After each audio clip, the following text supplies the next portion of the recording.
그래서 영상으로 보시면 지금 옆으로 누운 수평 방향 촬영이라고 되어 있거든요. 환자가 옆으로 누웠는데 환자의 어느 쪽 면이 아래로 가 있나요? 지금 보시면 환자의 오른쪽 면이 아래로 가 있죠. 오른쪽 면. 그래서 일반적으로 우리가 여기 아래에 카세트를 넣거든요. 보고자 하는 면을 밀착시켜서 검사를 해주죠. 그 다음에 보고자 하는 면이 아래로 가게끔 해서 검사를 해주죠. 이 포지션 자체는 라이트 다운, 라이트 라테랄 포지션이 되잖아요. 라이트 라테랄 포지션. 그러니까 라이트 라테랄 포지션으로 해 놓은 상태에서 우리가 수평 방향으로 취하고 있기 때문에 보통 이제 라이트 다운 데큐비투스 이런 식으로 표현을 해주게 됩니다. 그리고 얘는 똑바로 누운 수평 방향 촬영이죠. 그래서 바로 누운 상태를 우리가 아까 도잘이라고 표현을 했잖아요. 그죠? 등 쪽. 그래서 도잘 데큐비투스 뭐 이런 식으로 보시면 될 것 같고요. 그다음에 엎드린 수평 방향 촬영해서 벤트랄 데큐비투스 뭐 이런 식으로 표현을 해줄 수도 있습니다. 지금 보시면 환자 이렇게 바로 눕거나 옆으로 눕거나 혹은 엎드려 누웠을 때 여기 아래쪽에 카세트가 들어가는 공간이 있는데 카세트를 지금 옆에다가 세워 넣었죠. 그죠? 액션 빔은 반대쪽에서 이런 식으로 조사를 해주게 된다. 이렇게 보시면 되고요. 이렇게 검사를 하는 것을 우리가 수평 방향 촬영이라고 얘기를 하고 데큐비투스라 한다. 이렇게 정리해 주시면 될 것 같아요. 자, 지금 보시는 영상은요, 여러분들 뭐 꼭 아셔야 될 필요는 없습니다. 그냥 참고적으로 앞에 데큐비투스가 나왔기 때문에 여러분들한테 한번 보여드리려고 제가 이제 가지고 온 영상이고요. 요거는 3학년 1학기 때 저하고 영상학 2 하면은 여러분들이 이제 알게 되시는 내용인데요. 두 개 다 지금 환자의 포지션이 라테랄 포지션입니다. 근데 왼쪽에 있는 그림은 정면에서 보는 우리 폐 사진의 영상이고요.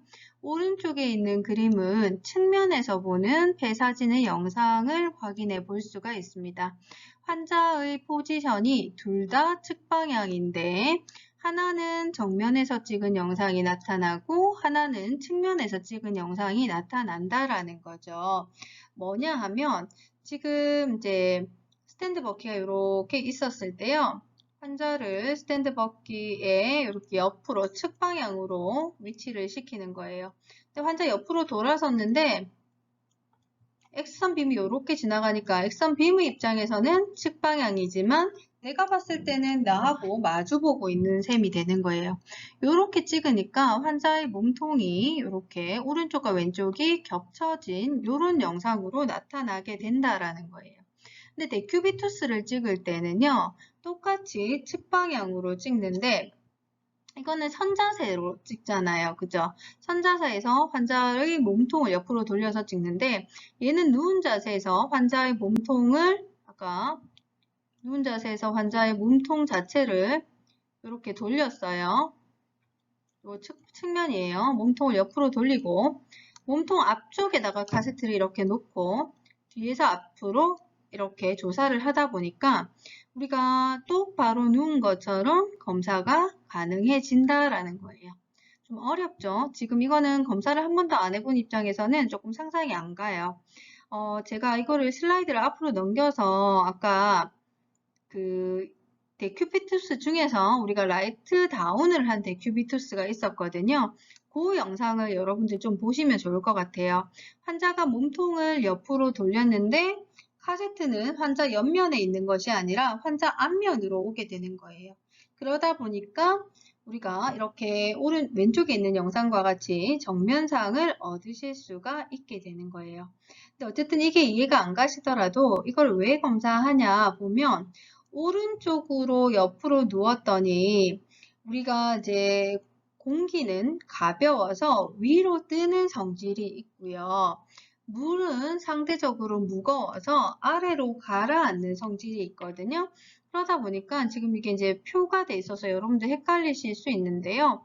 원래 폐는요, 폐가 이렇게 있으면 이제 공기 주머니가 있고 이 폐를 싸고 있는 이렇게 싸고 있는 막이 있어요. 그래서 공기는 요 폐 안에만 들어가 있어야 되는데요.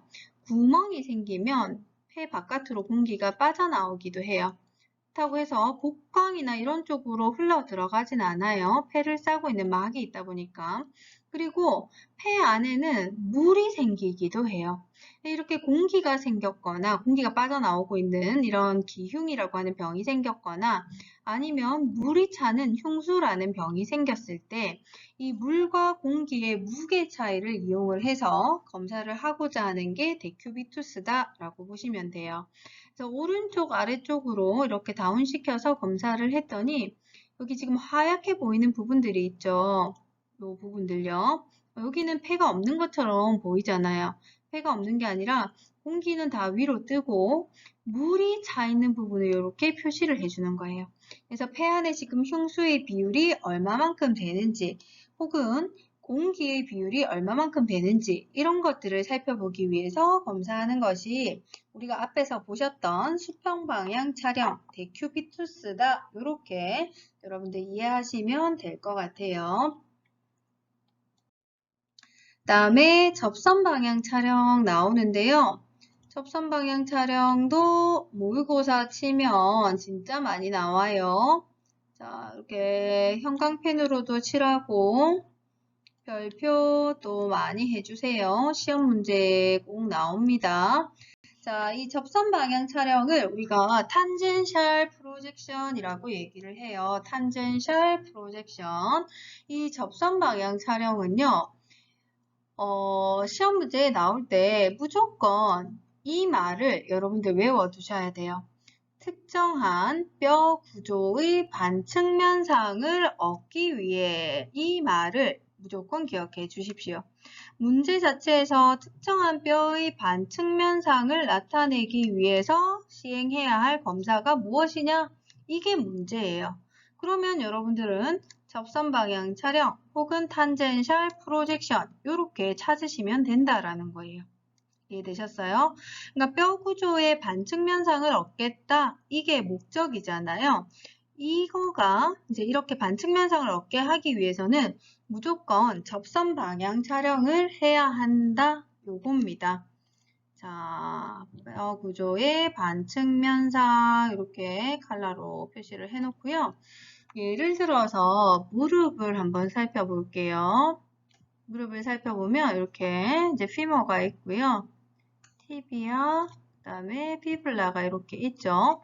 피머 앞쪽에 약간 삼각형 모양으로 생겨진 이 아이를 뭐라고 불러요? 우리가 슬개골, 파텔라라고 부르죠. 근데 파텔라에 골절이 이렇게 생겼어요. 그럼 우리가 파텔라의 골절을 잘 보기 위해서 파텔라만 딱 빼서 검사를 하는 거예요. 지금은 티비아나 피블라, 피머 이런 거에 가려져 있잖아요. 파텔라가 잘 안 보여요. 그래서 무릎을 구부린 상태에서 각을 주고요. 그래서 이렇게 피머랑 티비아랑 피블라를 이렇게 겹쳐지게 만든 상태에서 이렇게 파텔라를 약간 이렇게 삼각형 모양으로 만들어내는 검사법이 있어요. 우리 나중에 이 검사법에 대해서도 배우실 거예요. 근데 어쨌든 이렇게 삼각형 모양으로 생긴 이 파텔라를 이런 식으로 완전 측면은 아니고 반측면 모양으로 만들어내는 거. 이렇게 검사하는 것을 접선 방향 촬영이라 한다. 이것을 우리가 탄젠셜 프로젝션이라 한다. 이렇게 보시면 돼요. 그래서 지금 이제 탄젠셜 프로젝션을 어떻게 검사하는지는 여러분들한테 사실 안 물어봐요. 그냥 일반적으로 뭐 이렇게 어떤 검사의 접선 방향 촬영 이렇게 했을 때 아까 얘기했던 것처럼 슬개골의 접선 방향 촬영에는 뭐 선라이즈 그다음에 뭐 이렇게 멀천트 뭐 이런 것들이 있다 뭐 이렇게 나오면서 이제 그 검사법의 종류들에 대해서만 설명을 하지 이걸 어떻게 이제 검사하는 것이 접선 방향 촬영이다 이렇게 여러분들한테 물어보진 않아요. 왜 그러냐면 어떤 검사에서는 무릎을 그냥 조금만 구부리기도 하고 혹은 많이 구부리기도 하고 어떤 검사에서는 각을 많이 주고 촬영을 하기도 하고 각을 안 주고 촬영을 하기도 해요. 그거는 어느 부위를 보고자 하느냐에 따라서 검사 방법은 달라질 수가 있어요. 근데 어쨌든 그런 식으로 검사하는 것을 통칭해서 전부 다 접선 방향 촬영이라고 얘기를 하는 거예요. 그래서 제가 다시 한번 얘기하고 싶은 것은 일단 접선 방향 촬영은 목적을 여러분들이 무조건 외워 두셔야 돼요. 접선 방향 촬영의 목적은 어떤 특정한 뼈의 반측면상을 나타내기 위해서 검사하는 것. 이렇게 외워 두시면 돼요. 그래서 어떻게 검사하냐 보면 중심 X선을 신체 표면에 근접시켜서 해부학적 구조 사이로 입사하여 겹침 없는 액선 영상을 얻기 위한 방법 뭐 이렇게 얘기를 해요. 아까 요거 파트를 얻기 위해서는 무릎을 이런 식으로 이제 구부려줘요. 뭐 검사 방법은 여러 가지가 있지만 무릎을 이런 식으로 구부려주고요. 보통 일반적으로 X선은 이런 식으로 중앙 부위가 이렇게 통과되도록 해요. 근데 이런 이제 접선 방향 촬영을 할 때는 X선 빔을 내가 보고자 하는 파텔라가 여기 앞쪽에 있잖아요. 이 파텔라에 비스듬하게 지나가게끔 이런 식으로 검사를 한다라는 거예요. 어쨌든 이런 식으로 검사하는 것을 접선 방향 촬영이라 하고 이런 접선 방향 촬영의 목적은 특정한 뼈의 반측면상을 나타내기 위해서 검사하는 것이다. 요거 무조건적으로 외워두세요. 중간고사, 기말고사 어느 부분에서든 상관없이 시험에 나갈 거예요. 그리고 모의고사 치면 보통 6회 모의고사에서 얘도 1, 2회 정도는 나오는 게 접선 방향 촬영입니다. 그래서 여러분들 꼭 기억을 해 두셔야 되는 거예요. 자, 넘어갈게요. 자, 그래서 접선 방향 찍는 방법 보시면 지금 보고자 하는 부위에 비스듬하게 X선을 이제 조사한다라고 했잖아요. 지금 여기 옆쪽을 보고 싶었는가 봐요. 광대뼈가 될 수도 있고 아니면 뒤쪽에 있는 우리 뭐 마스토이드 에어셀이라든지 뭐 이런 것들이 될 수도 있어요. 이런 부분은 잘 보고 잘 때 고개를 지금 살짝 틀어줬죠. 아, 잠깐만. 제가 마음이 삐딱한지 선이 똑바로 안 그어지네요. 자, 고개가 이렇게 보시면 살짝 틀어져 있어요. 그죠? 그래서 내가 보고자 하는 부분이 잘 보이게끔 그 머리 자체, 보고자 하는 부위 자체를 살짝 돌려줄 수도 있고 이 돌려준 상태에서 중심액선 수직으로 줄 수도 있고 혹은 똑바로 누운 상태에서 중심액선에 각을 주고 찍을 수도 있고 찍는 방법은 여러 가지가 있다라는 거예요. 근데 어쨌든 이런 식으로 검사를 할 때 우리가 특정한 뼈의 반측면상을 확인할 수 있다. 이것을 접선 방향 촬영이라 한다. 이렇게 정리를 해 주시면 될 것 같아요. 자, 그 다음에 축방향 촬영인데요. Axial Projection이라고 얘기를 합니다. Axial Projection. 축방향 촬영은 앞에 나왔던 탄젠셜보다는 많이 나오진 않지만 얘도 종종 등장합니다. 그래서 얘도 별표를 좀 해놓을게요. 축방향 촬영 Axial Projection.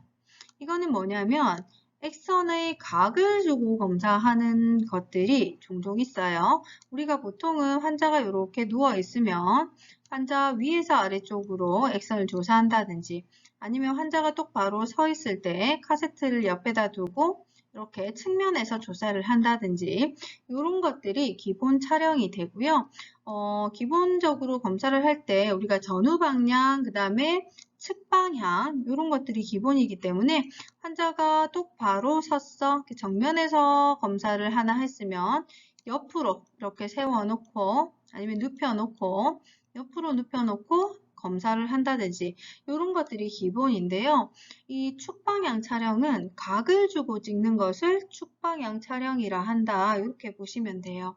그래서 각을 줄 때는 인체의 긴 축, 우리 머리부터 발끝까지 이렇게 이 긴 축을 따라서 머리 방향 혹은 발 쪽 방향 이렇게 각을 주고 찍는 거 이것을 축 방향 촬영이라 한다. 이렇게 정리해 주시면 됩니다. 그래서 X선의 중심 선속이 신체 부위의 세로 축을 따라서 머리 쪽 또는 발 쪽으로 경사지게 입사하여 촬영하는 방법 이렇게 되어 있고요. 이런 축방향 촬영에는 상하 축방향 촬영 또는 하상 축방향 촬영 뭐 이런 것들이 있다라고 되어 있는데요.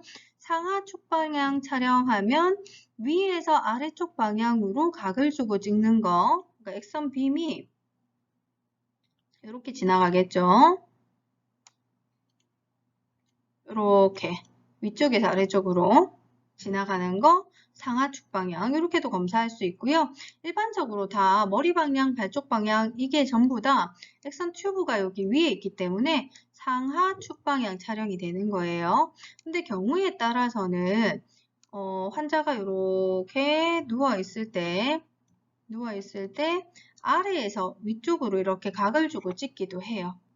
그런 것들을 하상 축방향 촬영이라 한다. 이렇게 보시면 될 것 같아요. 자, 일단 상하 축방향, 하상 축방향 뭐 구분하실 필요 없고요. 축방향 촬영, 신체의 긴 축을 따라서 각을 주고 입사하는 방법. 이것을 축방향 촬영이라 한다. 이렇게 정리를 좀 해주시면 좋을 것 같습니다. 그래서 지금 보면요. 이거는 이제 치아 촬영을 하는 모습인데요. 액션 빔이 지금 약간 수평처럼 보이지만 실제로는 아래에서 위쪽 방향으로 향하고 있어요. 약간 아래에서 이런 식으로 위쪽 방향으로 향하고 있어요. 이것을 우리가 하상 축방향 이렇게 얘기를 하고요. 그 다음에 이렇게 위에서 아래 방향으로 내려가고 있죠. 그죠? 상하 축방향 이렇게 보시면 됩니다. 자, 넘어갈게요. 그 다음에 이제 중요한 내용들은 일단 끝이 났어요. 네, 여러분들이 외우셔야 되는 내용들은 끝이 났습니다. 근데 여러분들이 이제 지금부터 제가 할 이야기들은 방사선사가 되면 여러분들이 어떤 마음가짐으로 이렇게 이제 직업인으로서 방사선사로 이렇게 임해야 하는가 뭐 이런 이야기들 한번 해보도록 할게요. 먼저 이제 환자에 대한 자세인데요. 첫 번째, 환자에게 신뢰와 믿음을 줄 수 있는 자세가 필요하다 이렇게 되어 있어요. 환자들은요, 일단 병이 있잖아요. 큰 병이든 작은 병이든 상관없이 지금 내가 몸이 불편하고 아프기 때문에 병원에 왔어요. 그래서 굉장히 예민하고요. 뭔가 주변을 다 믿지 못하는 그런 상황일 때가 많아요. 그렇기 때문에 여러분들은 일단 머릿속에 환자는 아픈 사람, 내가 배려해 줘야 하는 사람, 그래서 나는 실수를 최대한 줄이고 환자한테 신뢰와 믿음을 주겠다. 이런 마음가짐을 가지고 이 일에 임하셔야 된다. 이렇게 말씀드리고 싶어요. 여러분들이 환자에게 믿음을 주지 못하면 환자는 여러분들한테 협조를 하지 않아요. 그러면 좋은 결과를 얻을 수가 없습니다. 그래서 여러분들은 공부도 많이 하셔야 되고요.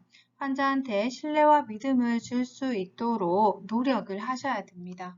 그 다음에 촬영 전에 환자의 성명과 상태 등을 반드시 확인하고 검사 요령을 환자에게 자세히 설명해서 촬영에 협조를 구한다 이렇게 되어 있어요.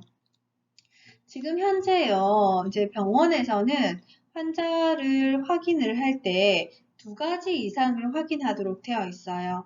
그러니까 뭐 예를 들어서 환자의 이름과 등록번호, 병록번호라고도 얘기를 해요. 혹은 병록번호와 주민번호, 뭐 이런 것들, 환자의 개인정보를 두 가지 이상을 확인해서 환자가 바뀌지 않도록 이렇게 계속 훈련을 하고요. 그렇게 하게끔 되어 있습니다. 그리고 환자의 이름을 물어볼 때도요, 그냥 뭐 예를 들어서 김현진님 이렇게 얘기하고 김현진님 맞으세요? 이렇게 얘기하는 게 아니라 제가 김현진님 이렇게 불러서 환자가 네 하고 들어갔잖아요. 그러면 성함이 어떻게 되세요? 이렇게 물어보는 거예요. 그래서 김현진이요 이렇게 대답하면 주민등록번호 앞자리만 한번 말씀해 주시겠어요? 이렇게 얘기를 하는 거예요. 그래서 주민등록번호 이렇게 확인을 하는 게 기본적인 환자 확인이다. 이렇게 보시면 돼요. 이 환자 확인은 정말로 중요한데요. 아주 중요한 상황인데 등한시하는 경우들이 종종 있어요. 우리가 바쁘다 보니까 귀찮다 보니까 일이 익숙하다 보니까 이런 것들에 신경을 쓰지 않는 경우들이 얼마든지 있다라는 거예요. 제가 병원에서 근무할 때요. 저랑 이제 동기가 했던 일인데요. 저는 이제 CT실에서 근무하고 이 동기는 MR실에서 근무를 했었어요.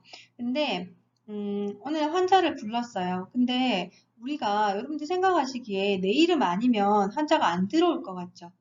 근데 실제로 내 이름 아닌데 환자들이 엄청 많이 들어와요. 저는 분명히 김현진님이라고 불렀는데 예를 들어서 김은진이 들어왔어. 그러면 발음이 조금 내 발음이 구렸나 생각할 수 있잖아요. 근데 나는 김현진님 이렇게 불렀는데 뭐 이렇게 뭐 예를 들어서 박아무개가 들어와서 네 하고 들어오는 거예요. 환자분 성함이 어떻게 되세요? 하면 박아무개요 이렇게 얘기를 하는 거예요. 너무 기도 안 차죠. 근데 그런 일이 진짜 많아요. 근데 이 친구가 어떻게 했냐면 이제 뭐 그날 또 김현지님 이렇게 불렀던 거예요. 환자가 들어왔어요. 2가지 이상의 개인정보를 확인해야 된다라고 했잖아요. 근데 확인을 안 한 거예요. 그래서 그냥 바로 검사를 했어요. 검사를 했는데 이 사람이 그때 머리 쪽으로 MRI를 찍었는데 뇌혈관이 부풀어 올라와 있었던 거예요. 곧 터지기 일부 직전이었던 거예요. 그래가지고 신경외과에서 환자를 불러가지고 지금 위급한 상황이라고 이제 수술방으로 데리고 들어간 거예요. 근데 머리 쪽 혈관을 검사를 할 때는요, 시술을 할 때 이제 검사 방법이 크게 2가지가 있는데요. 이제 개복술, 그러니까 뇌를 이렇게 절개를 해서 뼈를 덜어내서 뇌 안을 들여다보는 방법하고요. 이제 내시경을 이용을 해서 이제 우리 혈관을 타고 들어가는 방법 2가지가 있어요. 근데 다행히도 이 환자는 개복은 아니었고요. 이제 우리가 혈관을 이용해서 검사를 하고 시술을 하는 방법을 선택해서 들어갔는데요. 근데 참 이상한 게요. 실제로 이제 그 MRI 검사상에서는 환자가 뇌혈관이 터지기 일부 직전이었는데 이거를 묶어주려고 시술을 들어갔는데 뇌혈관이 멀쩡한 거예요. 난리가 났어요.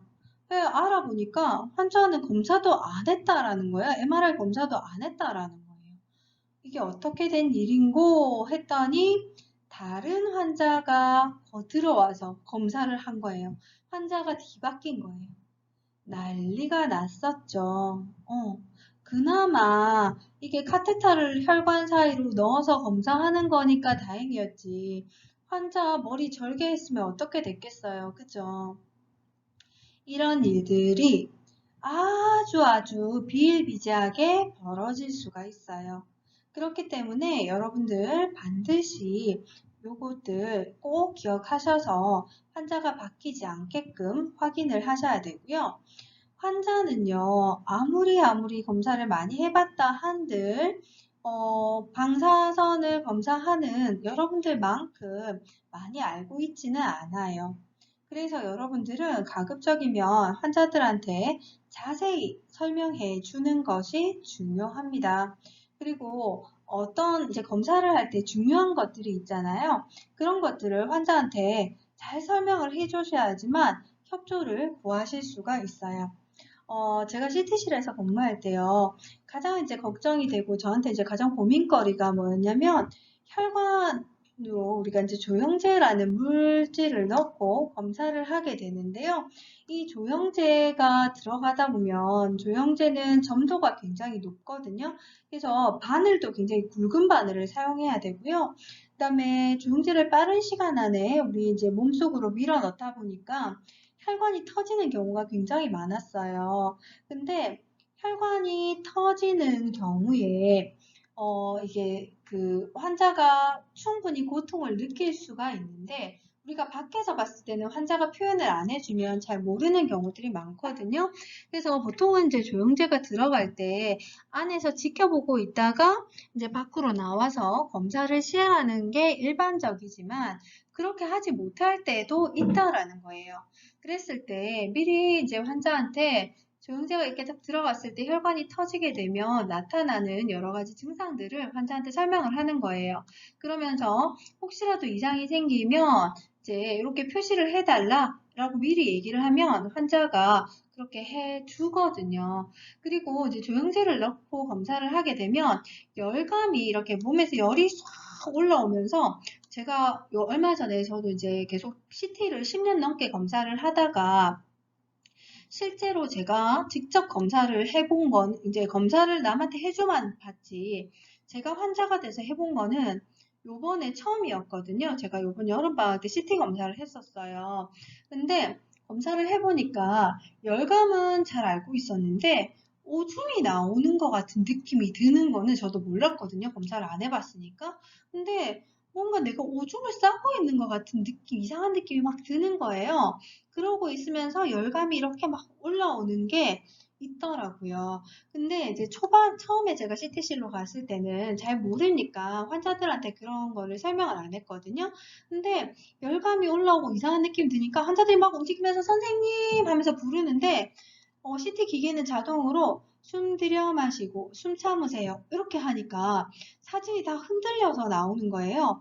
근데 조영제가 들어가고 나면 재촬영을 할 수가 없어요. 조영제가 몸에서 다 빠지려면 하루 정도의 시간이 필요한데요.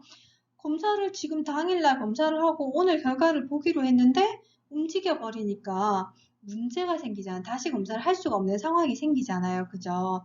그래서 그런 상황들이 미리 이제 생길 것을 예측해서 환자들한테 환자분 약이 들어가고 나서 한 15초 정도 있으면 몸에서 열이 올라옵니다. 이거는 자연스러운 현상이니까 움직이지 마시고 그대로 편안하게 계시면 이런 느낌들이 가라앉으실 거예요. 라고 미리 설명을 드리면 환자들은 그런 느낌이 들더라도 안심을 하고 있겠죠. 그죠? 그래서 이런 이제 검사에 대해서 좀 더 여러분들이 자세하게 설명을 하셔야지만 환자한테 협조를 구하기도 쉽고 그다음에 이로 인해서 발생하는 여러 가지 재촬영들을 줄일 수가 있다. 이렇게 말씀드릴 수가 있습니다. 그리고 세 번째, 환자 또는 보호자로부터 검사 결과에 대한 질문을 받았을 때는 담당 의사에게 알리고 대응한다. 이렇게 되어 있는데요. 여러분들이 처음에는 사실 환자가 물어보면 잘 몰라서 대답을 못 해주는 경우도 많아요. 근데 환자들이 검사가 끝나고 나면 항상 선생님 좀 어때요? 뭐 이런 것들 많이 물어보거든요. 그냥 뭐 어디로 가야 됩니까? 이런 것들은 우리가 당연히 대답을 해줘야 되겠죠. 이제 환자 이제 그 들고 다니는 종이들이 있는데요. 그 종이에 보면 환자들이 가셔야 할 곳들이 다 나와 있어요. 환자분 이런 검사 하셨어요? 물어보고 또 검사하셨으면은 다음 검사실 어디로 가시면 됩니다. 네, 검사 안 하셨으면 뭐 예를 들어 피 검사가 있었다 그러면 진단검사실 가셨나요? 이렇게 물어보고 안 갔다 왔는데요 하면 진단검사실 가셨다가 결과 보시러 내려가시면 됩니다. 뭐 이런 식으로 안내를 해주면 되는데 병에 대해서 선생님 제가 이거 지금 무슨 병 아닌가요? 이렇게 물어보는 경우들이 있어요. 그러면 처음에는 몰라서 대답을 못 하는데 여러분들이 공부를 좀 많이 하고 오랜 세월 동안 검사실에 있었다라고 하면 그런 병변들이 눈에 들어와요. 그러면 조금 잘난 척하기 좋아하는 사람들은 아, 환자분 지금 무슨 병이 있네요 라고 얘기를 해요. 근데 우리는 의료법상 의료인이 아니거든요.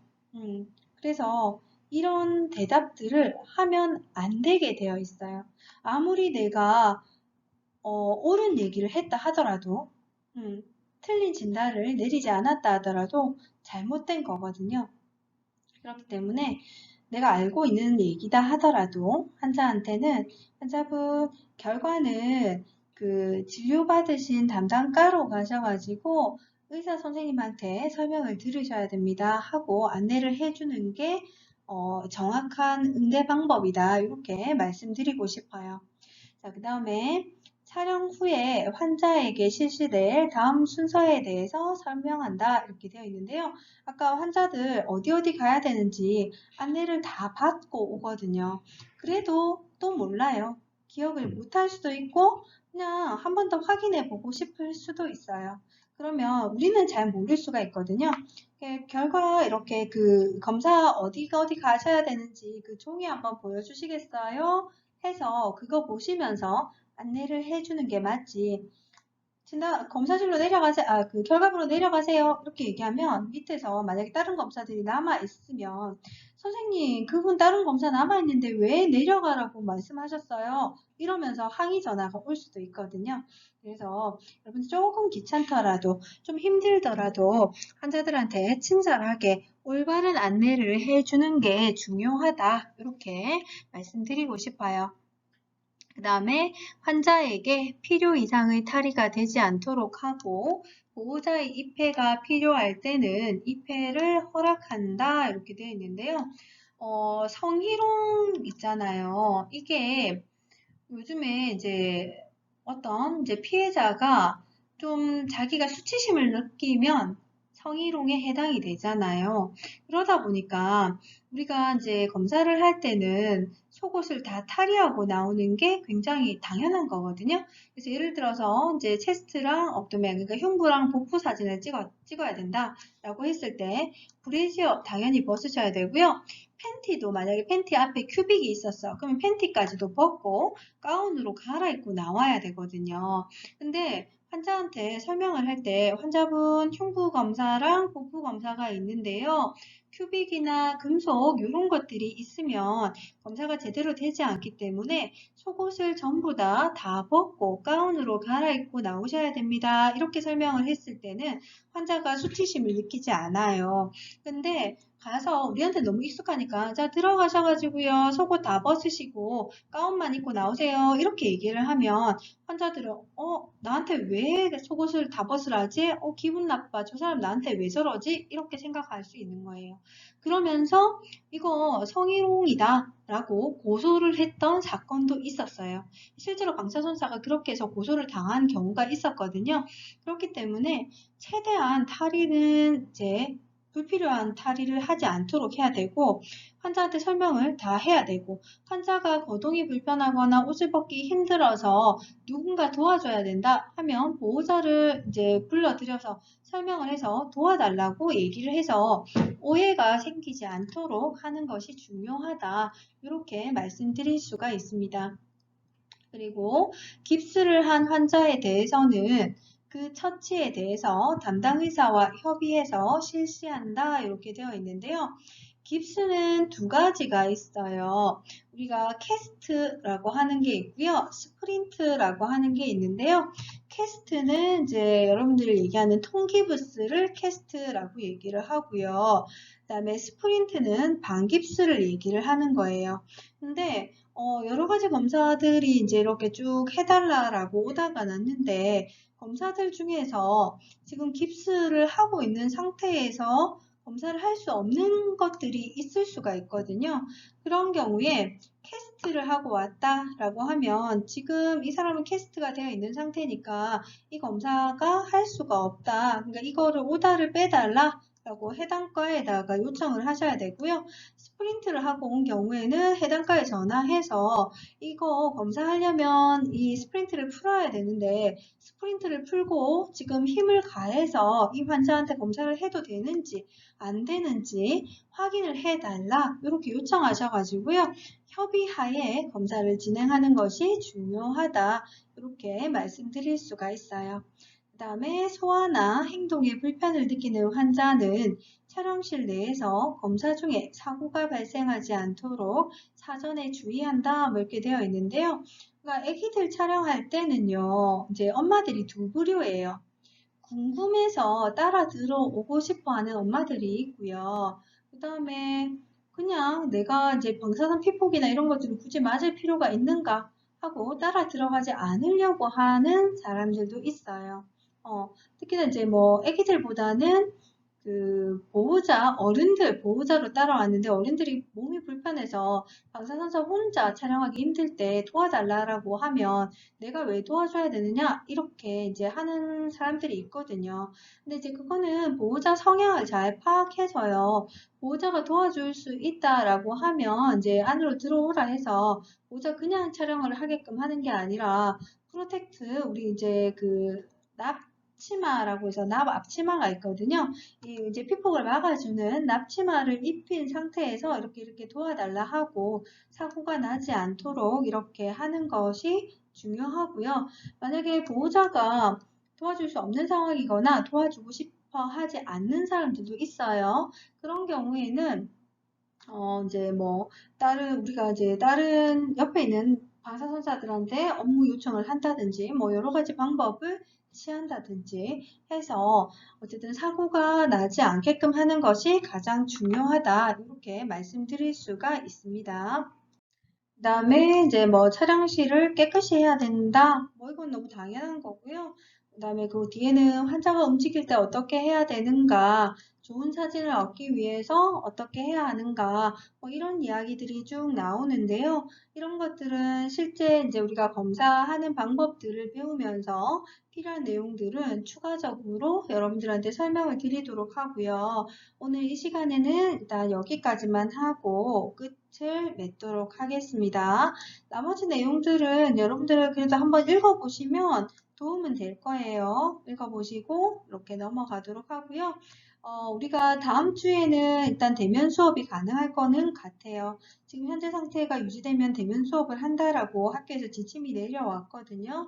그래서 대면 수업 하면서 본격적으로 진도를 한번 나가 볼 거고요. 제가 지난 시간에 서페이스 랜드마크 얘기했었잖아요. 그죠? 서페이스 랜드마크 시험 친다라고도 얘기했었어요. 그러니까 다음 시간에 대면 수업을 하게 되면 서페이스 랜드마크 시험을 칠 거니까 여러분들 준비해서 오시면 될 것 같아요. 자, 수고 많으셨습니다. 오늘은 여기까지 하도록 할게요.